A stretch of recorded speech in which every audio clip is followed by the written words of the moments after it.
Hello everyone, my name is Tatbot. Are you ready for generic comedy branded show? I am here to increase efficiency and limit any outbursts of human emotion. Ewan, are you ready to have some air quotes fun? You get away from my son! I've had it with you! It will always be Panel Pals. It will always be Panel Pals. That was a close call. I thought he had me on the ropes there, Jules. It's okay, buddy. Hit that redacted jingle. Whew, I'm sorry that you had to see that. Things have been getting a little bit crazy at our end over the last couple of weeks. But we are back with the show formerly known as Panel Pals. It is I, Jules, for the What Culture Comics channel, here with my son, Ewan. How you doing? That event's never going to leave me ever again. Nor should it. It's haunting. Yeah. Right, so we have 3 comics this week, as per usual. What are they this week? Well, they're wrapped up in the Mylar bags. Mylar bags. So we need to unfurl them first. But Okay. from Image Comics, we have... Oh, it's like Blade Runner. Yeah. Just out of the side. I can only make so many. So we have Number One with a Bullet, which I actually interviewed these guys for the website. I don't know if you put the interview link somewhere down below. But yeah, they did it's a really good comic book about harassment and technology being evil, and it's very important and very good, and one of the best indie comics of the year, I think. Ooh, and then what else have we got? We got, this boy looks very familiar. Yeah, Captain America, he's back not being a Nazi this time. Good so for him. That is, it's Good for always him. good to get your Nazi tendencies out of you, I think. And then last but not least, we've got Batman. Yeah. Which is carrying on from the Catwoman stuff, but it's got the really... Batman with a Justice League cover. It's like, you pointed out earlier, it's Yeah. like, the fans they kind of know what Justice League is. What are you on about? No comic book reader's going to know what Justice League is. Did you know there's a Justice League movie coming I out? genuinely had no idea. I had no idea about that either. They talked about a little... Dude, it's the Flash. The Flash. It's the Flash and Wonder Lass. It's Wonder Bread and Swimmy Lad. Swimmy Lad. Oh, Swimmy and Boy. Swimmy Boy, and look, it's Man Cave. Man Cave. Oh, looking forward to reviewing these 3. Patent pending. Yeah, true, yeah. Right, okay, let's start off with Man Cave. Yeah, Man Cave. With Batman, aka the Justice League thing. This, when we first... A couple of weeks ago, we did the first issue of this new story arc. Yes. And we weren't entirely sure where things were headed. We knew that they were in the desert, knew that Talia al Ghul was going to be there. It was Catwoman, Batman. They just agreed that they were going to get married, so it's kind of like a new blossoming romance and a bit of fighting for good measure. This doubles down on every one of those things. It does, and it's a really, really action-packed episode, but one that also has some 2 really nice moments of, like, emotion. Yeah. The stuff they do with Dick and Damien in this is really good. Old Dickie D. Old Dickie D. And I just love how Selena and Bruce bicker like an old married couple. And it was always going to be a hard one with selling this to comic book fans that their relationship was going to be legitimized. This helps a lot by basically having them play on it. Like, kind of just like, oh, we're taking the piss out of each other. This is what a domestic quarrel is like, while we're also fending off thousands of ninjas and stuff like that. It's tongueless ninjas, not even any ninjas. Yeah, very they true. don't have tongues. Which Batman identified that there was no tongues in their mouth by the echo of his bounce off of his knuckles. That's the most Batman thing. That's what I want from Batman. I don't need him like deducing everyone's identity. I just need him to determine whether there's a tongue in someone's mouth kind of when like, he punches them. Mate, have you got a tongue? No, shut. He's got no tongue. He's got no tongue. That's actually the no-tongue noise. I should probably hit you there. That's Not the first time. Keep quiet. Oh. Yes, it was a very, very good story. I really enjoyed Talia al Ghul's entrance because the fact that she had this lovely thing that was like, do you have a sword?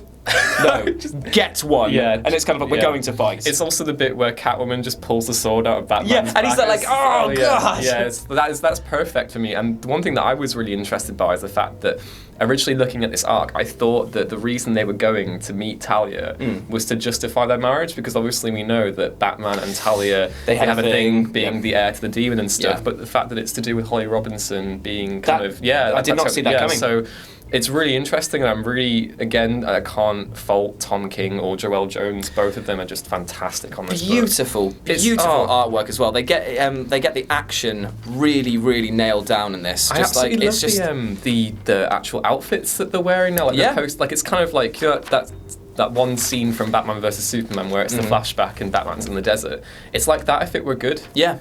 And big fan of this one, actually. Yeah, I'm a really I think big that this fan. is a worthy follow-up to the Jokes and Riddles, because the fact that I personally, like I keep saying, wasn't invested in that, whereas I feel like because I'm in on the ground floor with this one, I feel like there's a lot going on here that I like. I also find it quite interesting the fact that they've taken Batman out this early. Yes. Like having him, he's not just a little nick on the shoulder, he got a bloody blade straight through the shoulder blade, so it's just kind of like, okay, unless they're going to chuck him in the Lazarus pit or do some sort of healing thing, he's going to be out of action for at least another comic. So, and the thing that I'm potentially worried about is that Talia and Catwoman's fight doesn't go how we want it to, which would fall back into the whole. But she looks confident, and like at the end of it, she's just like meow. Yeah. Well, Come at me. she's always confident. My worry, my big worry Your though, big worry. is that Catwoman's going to die. Talia's going to kill her. They're going to put her into the Lazarus pit, and as we all know, what happens when you come out from the Lazarus pit? Good old Riddler found that, didn't he? Yeah. So, might see the undoing of the marriage straight away. I doubt that they would. I mean, would it's be a really big thing, bad. but they like their flip flopping. They do like the flip flopping. A contender for this week's Big Longie, do you think? Or? I'd say it's a contender, but it's not the winner. No. Because, as we're going to move on to Captain Fancy Pants America, this was a lovely read. Really enjoyed this. It was corny, it was over the top, it was dripping in basically self-awareness, and you have to have a lot of confidence when you're pulling off a story like this after the one you've just pulled. Yes. But having a character literally say, I know a lot of people didn't like that he was bad. Shock. But they're not here now, are they? I was like, ooh, bit of a dig at the people there. It's like a lot of us are still reading this comic, even though we didn't like that, but they were just like, well, they've gone now. Because they got so annoyed. Leave them, let them go. We don't need them anyway. It's like, whew, bloody hell. I just, I think, I don't know if you read Mark Waid's little essay that he had at the end of it where he was talking about Captain America and what it means to him and stuff. And, like, I think that really shines throughout the book, and it is very much a return to the core values of Captain America, and it's very on the nose, the stuff there. It's like, oh, we have to deal with these Nats. Oh, I'm sorry, white supremacists or something like that. And Rampart, is that what Ramparts, and it's just a really enjoyable book, and Chris Samnee's art is just... It's lovely. Oh my god. Really beautiful. I've been without Chris Samnee's art since Black Widow, because that's the last book he did, but all throughout October he's been doing Inktober, and he's been doing loads of Batman drawings, so I've had that to tide us over until this, and it's just beautiful. The colours as well from, I think it's Matthew Wilson who does the colours, just... Absolutely, they pop everywhere. There's a lovely scene in which this one here, the burning, he saves him from a burning building, and it's like the bleeding colour throughout the panels is just really nice. They've done a really good job at making this look like you could have just walked past in the 1960s and picked this up off the comic book rack. Like, it feels so old school, but is still updating what Captain America is now. And very important that they do going that. back to the old school vibe, one of the things that I really liked about it is that they take the time to address what Captain America means to different people, and like how he's been interpreted by different people over the years. So like one person's like, oh, he says what we're all thinking, or oh, he punches Nazis. There's a whole spectrum there of what Captain America means to people, and I think that's really clever. And if the series can continue with that vibe, not only will you have a good reply and basically, I guess, apology for Secret Empire, you'll have a really good Captain America run. If you can make the series as good as this is leading in to be, you don't need an apology. No. I mean, you know what I mean? Like it's a way of just not just smoothing things over. It's moving the dialogue forward. Apology in the sense that it's just really good and Secret Empire wasn't. That would be the main thing. I really rated this one, and I think that this is something that I'd really like to stay focused with if we can get this one again in the future. So I'd say that wins my big longie. Yeah. But is it my best comic of the week? Hell no, because that's number one with a bullet. This has been one of the most enjoyable reads I've had in a long while. Yeah. Not since the Batman A Dark Metal saga that was going on. I really rate this because of the fact that I love shows like Black Mirror. And this is basically Black Mirror in comic book form and drawn in such a way that is so beautiful. Get to that first bit with all the audience members being really creepy. And they're all like distorted and weird. There we go. Yeah. It's like if you just look at those two opening pages, it is so visually striking and twisted and weird. And basically, the plot is there's a company that makes contact lenses called Iris Shutter. That's it. There we go. And basically, it's like a response to not a response to the Google Glass, but it's in their world a response Yes. to something. So anytime you like blink or you can record stuff with these things, it saves them. Or simulate stuff. Or as simulate well, stuff yeah. as well. Yeah. So at the beginning, we see this the main character Nash. reenacting a Murder. killing. Yeah, reenacting exactly. killing her boss for a laugh, sort of thing, and she uploads it and lets people sort of look at it.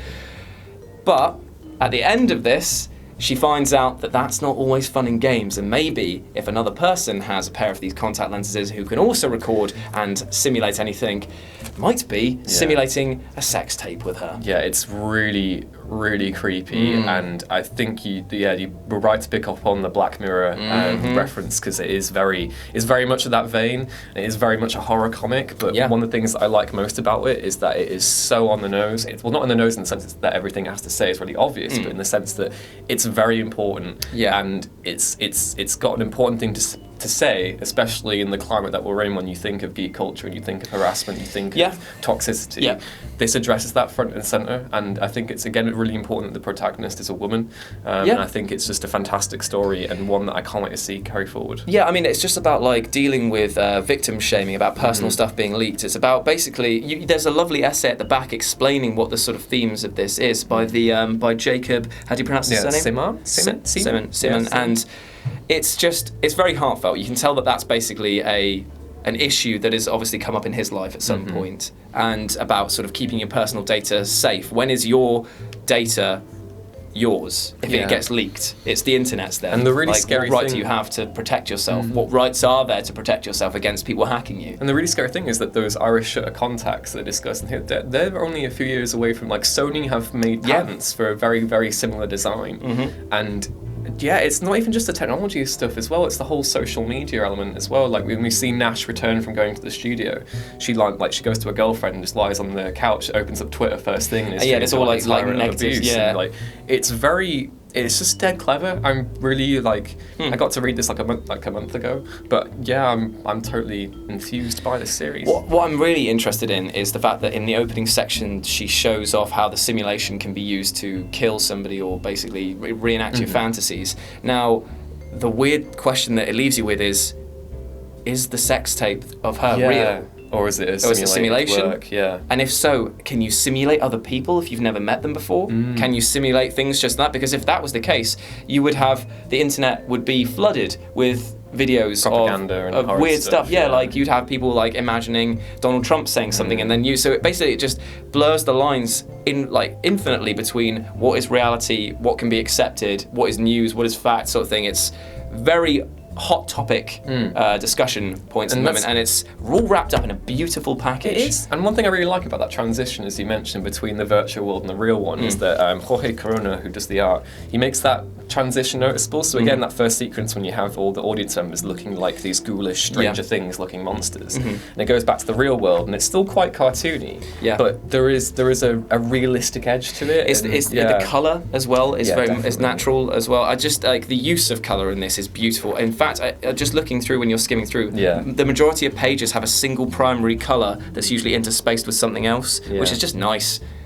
Just really good, and I can't wait to see where that goes. Yeah, definitely. I know it's a thing. Every single time we do these episodes, it's also positive. All we do is just say like, "Oh, get these," but that is the point. We are trying to tell you guys to go out there and pick up these 3 comics of the week because that's what we'd recommend to you. However, we also want to hear what you think as well. Let us know if you picked up any of these yourselves and what you think of the story arc so far. Let us know if you think we're right or wrong, or if you've got any suggestions for us. That's definitely a thing I want to do. Is I want more people to get involved with the show. So if you have, because we don't plan these things like way in advance, only a few select staple series really carry through.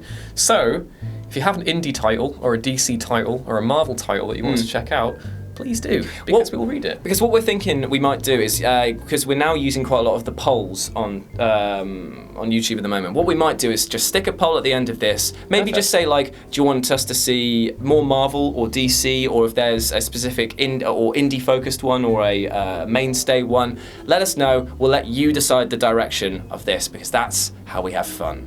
But yeah, like I said, let us know what you think down below. Then go back to whatculture.com for more news and articles like this every goddamn day. As always, I've been Jules. This has been my son, Ewan, and we'll speak to you soon. Bye.